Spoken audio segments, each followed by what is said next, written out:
Anyway, so hello. Today I'm going to be teaching you guys how to make a chiptune song.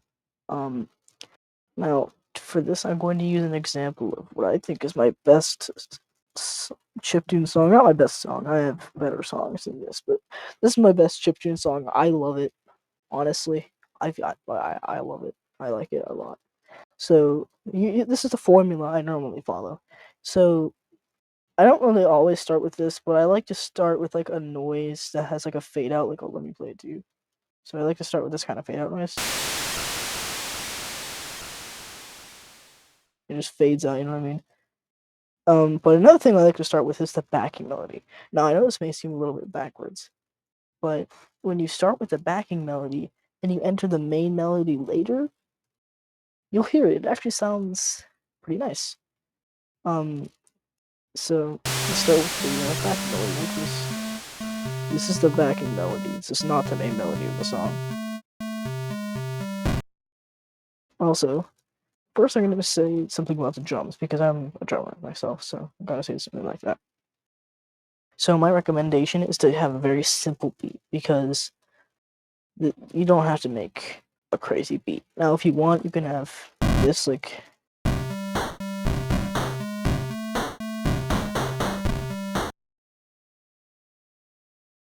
But what I like to do is at the end of like a normal thing, a fill comes like every like this is a measure right here. This bar right here, this is a measure, I believe. So basically, if right here, what you're gonna want to do is place a fill here like this, and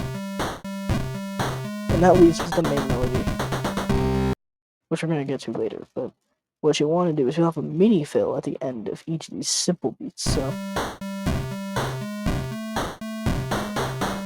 like that, you know what I mean? Um, and then the hi-hat pattern is actually one of the most important parts of the song because this is for the drop. You'll need this.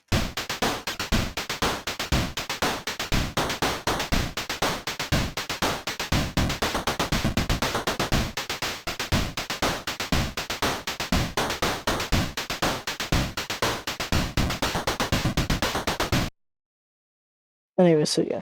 So notice it's a 1 and a 2 and a 3 and a 4 and a 1 and a 2 and a 3 and a 4 and a 1 and a 2 and a 3 and a 4 and a 1 and a 2 and a 3 and a 4 and a 1 and a 2 and a 3 and a 4 and a 1 and a 2 and a 3 and a 4 and a 1 and a 2 and a 3 and a 4 and a 1 and a 2 and a 3 and a 4 and a 1. Okay, I just realized this like yeah, the each bar is a measure. Yeah, each bar is a measure. What? I got it kind of wrong. 1 and a 2 and a 3 and a 4 and a 1 and a 2 and a 3 and a 4 and a 1 and a 2 and a 3 and a 4 and a 1 and a 2 and a 3 and a 4 and a 1. Wait, I just realized. Are these like is each bar like two measures? Is this an eight? Is this like a 4/8 sort of thing? 1 and a 2 and a 3 and a 4 and a 5 and a 6 and a 7 and an 8 and a what? I hate counting to 7 and then 8. 1 and a 2 and a 3 and a 4 and a 5 and a 6 and a 7 and an 8 and a 1 and a 2 and because 7 has 2 syllables unlike every other one. So unlike every other thing, you have to say 7 and an 8 instead of saying 1 and a. You have to say 7 and an 8 and an 8. It's very strange. I don't like it. Anyways, but we're just gonna treat it like one measure for now. So basically, this is the hi-hat pattern: 1 and a 2 and a 3 and a 4 and a.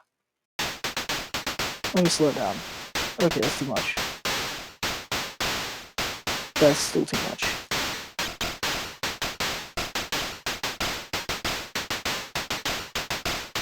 One and a 2 and a 3 and a 4 and a 1 and a 2 and a 3 and a 4 and a. Notice that.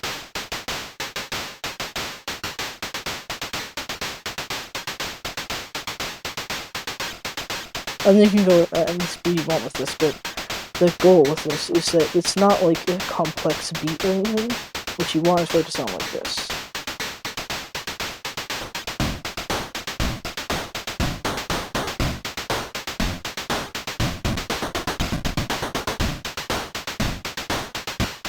And I know the hi-hat doesn't sound good when there's no, like, instruments over it, but trust me, later in the song it sounds way better. So, now for the main melody. Though this is a part that a lot of people get confused, because they'll start with the main melody and then they'll go into the backing melody. What you want to do is you want to go from the backing melody to the main melody like this. I've also removed the backing melody here so you can see what I mean with this.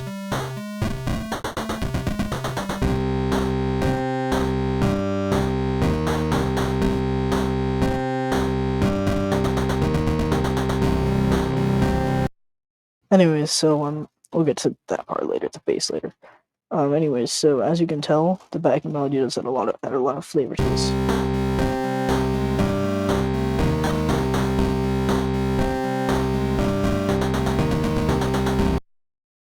So do the drums, but we won't talk about that anymore. We've already gone through the whole drum unit there. So basically, what you want to do is there should be two halves to your melody. One should be the one that like kind of the second half should be much more final kind of the melody, but the first half should be in the first box. So what you want to do is the first half should sound incomplete, like there has to be another half somewhere, but it also shouldn't at the same time. Like at the same time, it also shouldn't.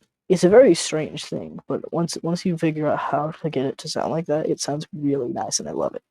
At least I do. So basically, what you want to do is instead of going like this,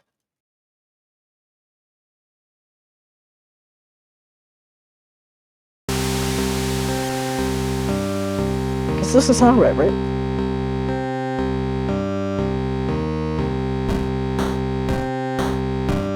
Yeah, it doesn't really sound right. At least to me, it doesn't sound right. You know what I mean? It doesn't sound exactly right. It doesn't sound how you want it to be. Some may argue that this is the backing melody, but considering the volume and the fact that it eventually takes over the song, this is the main melody. But what you want to do is you want to start with the backing melody. I'm going to keep reiterating that a lot, but I need you to understand that. And the second half should sound kind of something like this. So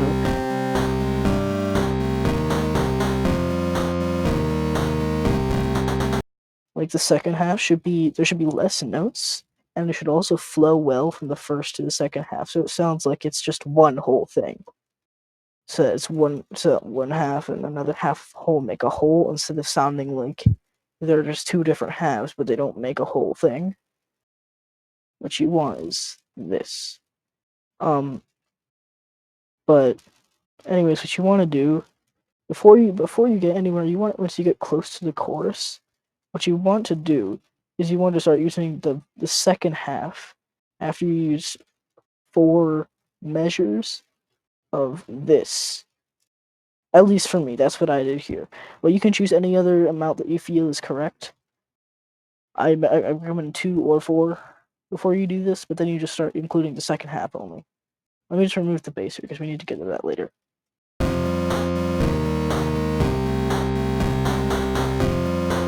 And the second half should also be able to very well like basically go into itself too. That's also another key to it. Each half should be able to go into itself too, but also be able to make a whole without it sounding like two different like sections. But it's instead sounding like a half of a whole. You know what I'm getting at by this point. Anyways, now for the bass. Now, I know everyone likes to make complicated basses, but my philosophy is no. You don't need a complicated bass unless, like, a bass should be simple. Like, it should follow the main or the backing melody, or it can follow its own. And I like for it to follow its own sometimes. Most of the time, I like for it to follow in different genres. I like for it to follow the main melody but not be too simple, like have a little bit of a diversion sometimes. Because then you just can't tell if there's a bass or not. And then just what's the point? You know what I mean? Sometimes I will do just one note the whole time. One note the whole time. I don't like it, but sometimes I do it. So it works sometimes. But for chiptune, what I recommend is for the bass to have its own melody. So there should also be a single half of this for both of the main melodies, because the bass also follows the main melody in a way. So I know everything I'm explaining is complicated, but you'll get it at some point. Okay, you'll get it. So basically, I will show you the whole song, but this is the example. So basically, what you want is, um, so here's the thing: you want it to follow the main melody, right? The first half should more or less well follow. It should follow the first half of the bass should follow the first half of the main melody better than the second half, like this. I know this is the note. This is the note. And I also have that arrow there, which allows it to continue. C1. This is the low. This is one of the lowest Cs. This is the second lowest C behind C0. Well, I don't use C0 because that note sounds ugly. I barely even use this note, for God's sake. I don't know why I used it, but I don't regret it because look at how this sounds. Look at how this sounds.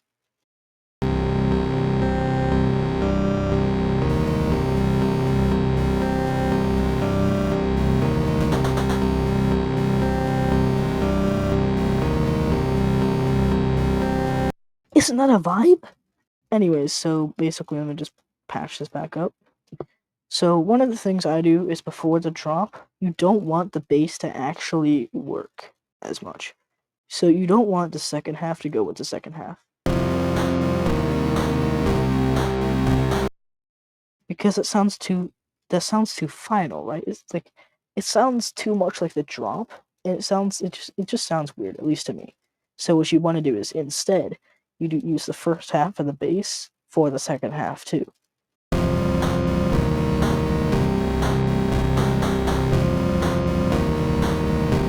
But then after that, no bass. Now here is my favorite part of the whole thing. Whole thing. Now, this part, I love this part.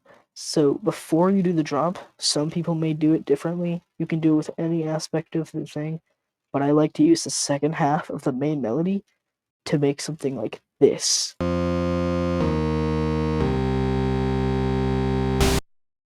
But we'll get into that later. So if you do this kind of silence, like kind of thing like this,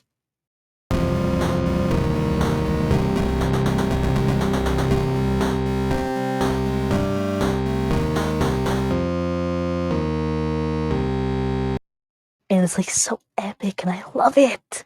I am literally like I'm shaking right now. It's so great. I love it. I think you'll like it too. But if you don't like making chiptune songs, you don't have to listen to a single goddamn word I say. Um, but that's besides the point.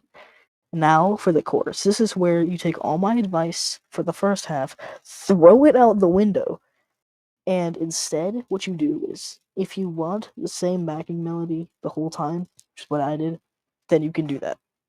But the main melody, this is where you make the main melody, instead of two halves, it becomes the whole. And in the bass melody, whole that those two halves also become a whole, and the drums become a whole, even though they already were. The hi hat becomes in, and every two measures, a crash, or what, like, you know, if you don't play drums, you don't know what the hell a crash symbol is, probably, but if you do, then good for you. Not many play drums, so I do not. I don't believe a lot of people know what a crash symbol is, but I do. Because I am a drummer, obviously, but that is besides the point. This video is gonna have a crazy file size because I'm ranting on. God! Anyways, so basically, go. Anyways, so basically, this is a crash, basically. Yeah, it's just like. I don't want to show the chorus yet. Kind of like that, you know what I mean? Now, I already showed that off in the first part, but this is where it really becomes important. Now, I'm gonna show you guys the chorus. Well, this is the first half.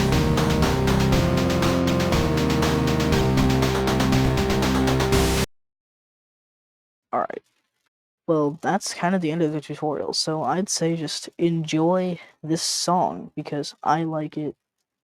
I think you'll enjoy it too, so enjoy the example song. That was not made for this tutorial, but I chose because it is probably my best chiptune song, I think.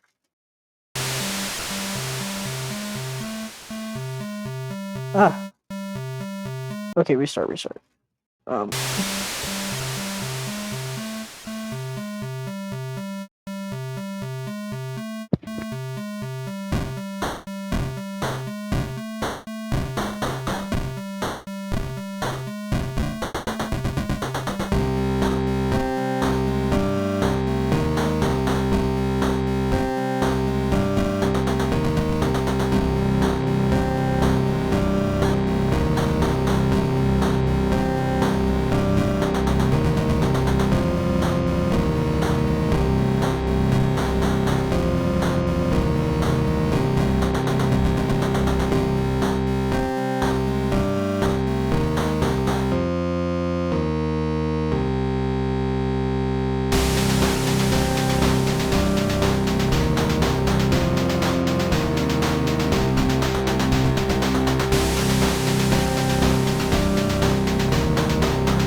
anyway, so that is the end of this video. I hope you enjoyed, and I hope you learned something, because that was a mouthful.